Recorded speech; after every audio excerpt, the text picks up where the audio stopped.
Қайырлы күн, құрметті кітапхана оқырмандары. Бүгінгі біздің бейне сабағымыз шахмат партиясын қағаз бетіне түсіруге арналады. Шахмат партиясын қағаз бетіне түсіру кезінде бізге ең алдымен шахмат тақтасындағы әріптер мен сандар көмектеседі. Яғни бұл әріптер мен сандар шахмат фигураларының қайда орналасқанын анықтауға көмектеседі. Сонымен қатар, шахмат партиясын қағаз бетіне түсіру кезінде бізге фигуралардың қысқаша атауларын білуіміз қажет. Яғни, қазіргі таңда көп кітаптарда я болмаса қағаз бетіне түсіру кезінде орысша атаулары қолданылады. Яғни, король, ферзь, слон, конь, ладья.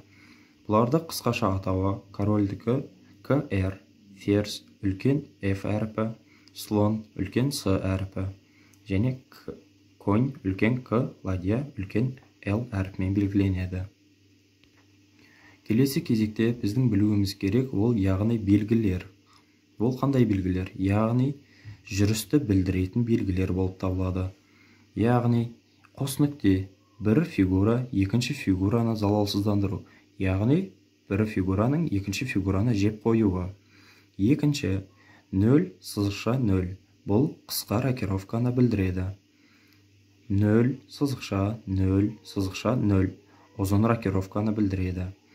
Және қосу белгісі бұл шах ұғымы. Ал екі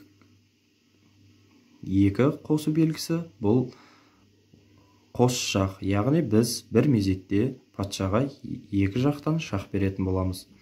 Екінші кезекте ол крестик және мынау решетка бұл мат ұғымын білдіреді. Ал кез келген жүріс, яғни жай жүрістер, ол мынандай ирек сызықпен белгіленетін болады. Ендеше мысал ретінде алайық. КР F5. Яғни біздің патшамыз король фигурасы тақта бетінде мына ашық ақ түспен белгіленген алаңқайда біз фигуралардың орнын қалай анықтаймыз? Яғни фигураның тұрған линиясындағы әріпті таңдаймыз және де сол әріпті тік линияны қиятын сандық линияны табамыз.